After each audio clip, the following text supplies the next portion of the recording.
एक नगर में भोला सेठ नाम का एक व्यापारी रहता था। वैसे तो एक समय उसकी गिनती नगर के सबसे अमीर व्यापारियों में की जाती थी, लेकिन अब वह सिर्फ नाम का ही सेठ रह गया था। उसका व्यापार बंद होने की कगार पर आ गया था। उसके ऊपर बहुत सारा कर्जा हो चुका था। उसके दिन बहुत ही गरीबी में बीत रहे थे, और उसके इस हालत का कारण उसका स्वभाव था। वह एक बहुत ही शांत और भोला स्वभाव का व्यक्ति था। वह किसी की भी बातों पर बहुत ही आसानी से विश्वास कर लेता था, इसलिए उसे मूर्ख बनाना बहुत ही आसान था। चालाकी तो उसके अंदर थी ही नहीं, और उसके इस तरह स्वभाव का फायदा उठाकर ही लोगों ने उसे इस हालत पर पहुंचा दिया था। उसके कुछ चालाक मित्र, रिश्तेदार और दूसरे व्यापारियों ने उसके खिलाफ षड्यंत्र रचा था। अपनी बातों में बहलाकर उसे ऐसे ऐसे नए व्यापार करवाए जिसमें उसे सिर्फ नुकसान ही हुआ। भोला सेठ पहले तो इन सब चालाक लोगों को नहीं समझ पा रहा था, लेकिन अब जब वह कंगाल हो चुका था, तब उसे अपनी गलतियों का एहसास हुआ। लोगों के द्वारा दिए गए धोखे का पता चला, और जिन्हें अपना समझ रहा था उनकी सच्चाई का पता चला। अब भोला सेठ पूरे दिन अपने साथ हुए धोखे और अपने इस हालत के बारे में सोचता रहता है और खुद को कोसता रहता है, जिससे अब उसके दिन बहुत ही तनाव और उदासी में बीतने लगे। घर में पत्नी से भी अक्सर झगड़े होते रहते हैं। कर्ज वापस मांगने वालों की भीड़ रोज के घर में लगी रहती है, और मैं उनसे मुंह छुपाता फिरता था।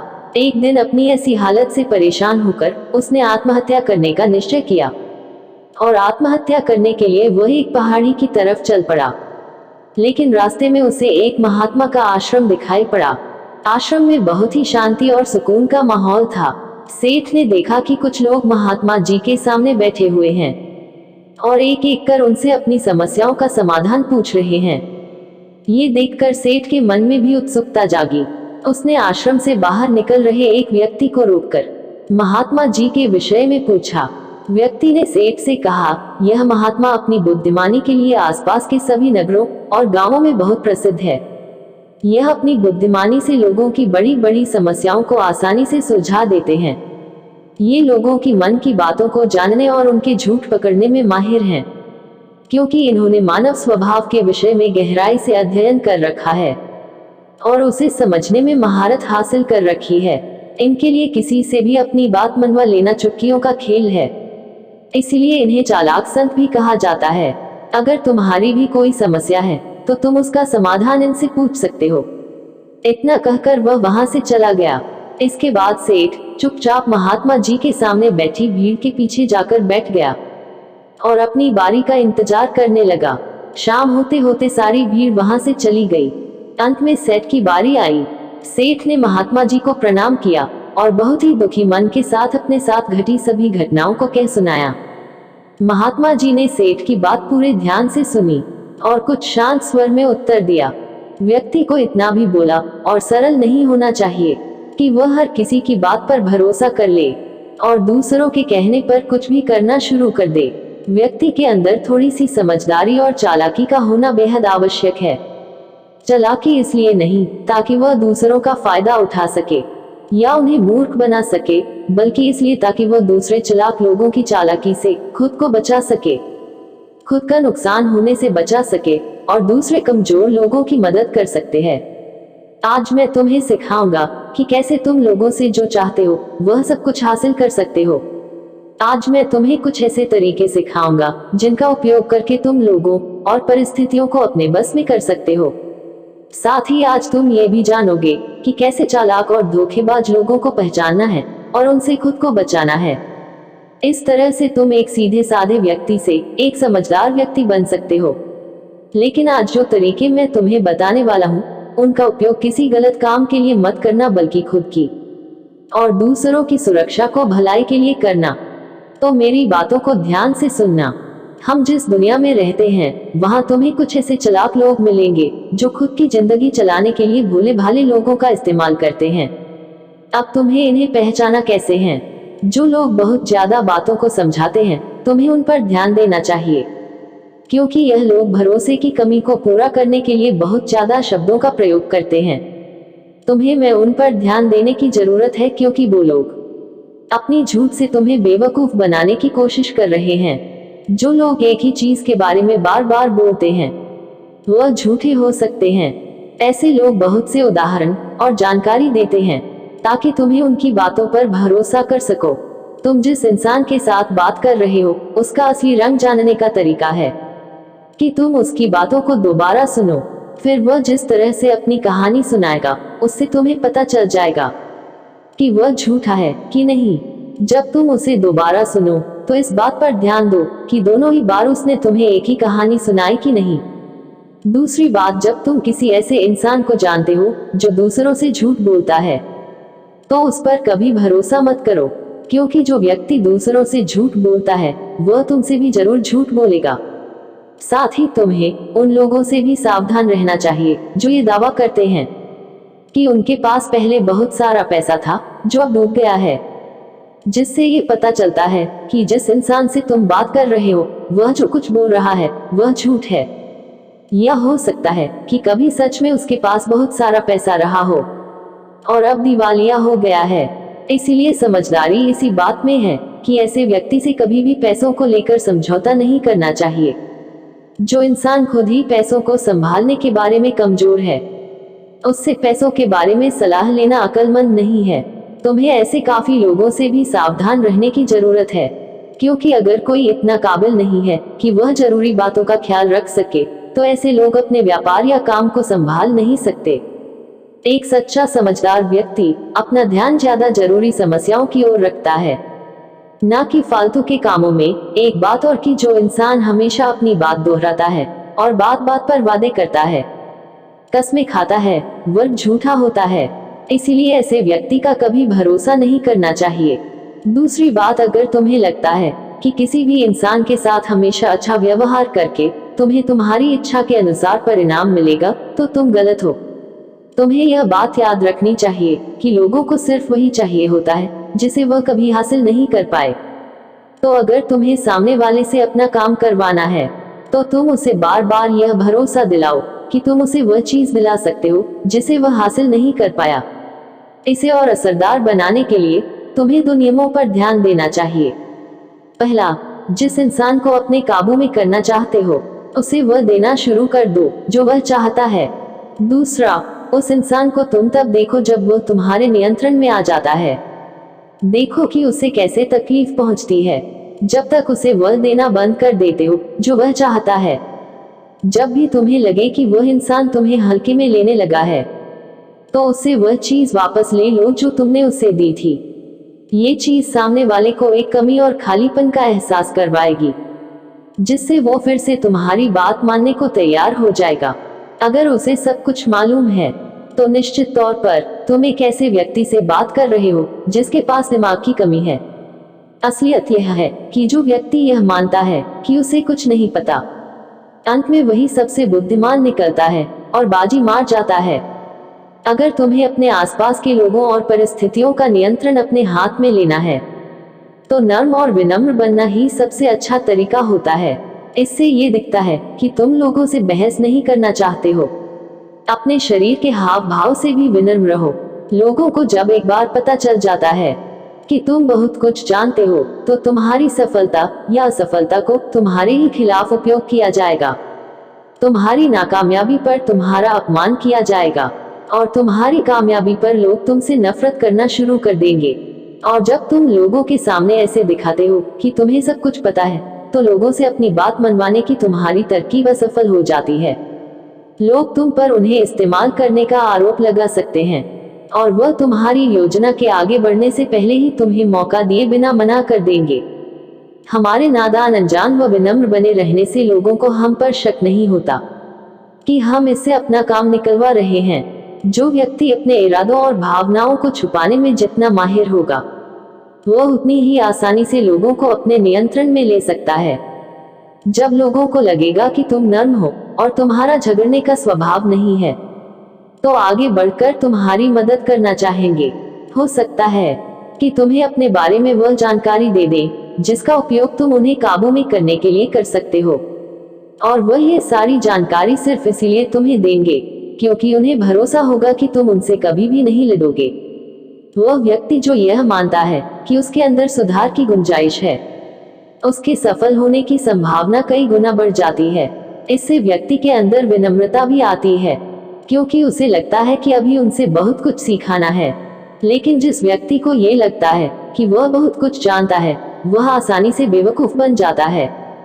साथ ही एक ग्रस्त व्यक्ति के रूप में तुम्हें इस बात पर भी ध्यान देना चाहिए कि तुम्हारा धन कहाँ जा रहा है, और तुम तब तक अपनी मेहनत से कमाए धन को खर्च मत करो जब तक तुम्हें वह चीज न मिल जाए जो तुम उस धन के बदले लेना चाहते हो।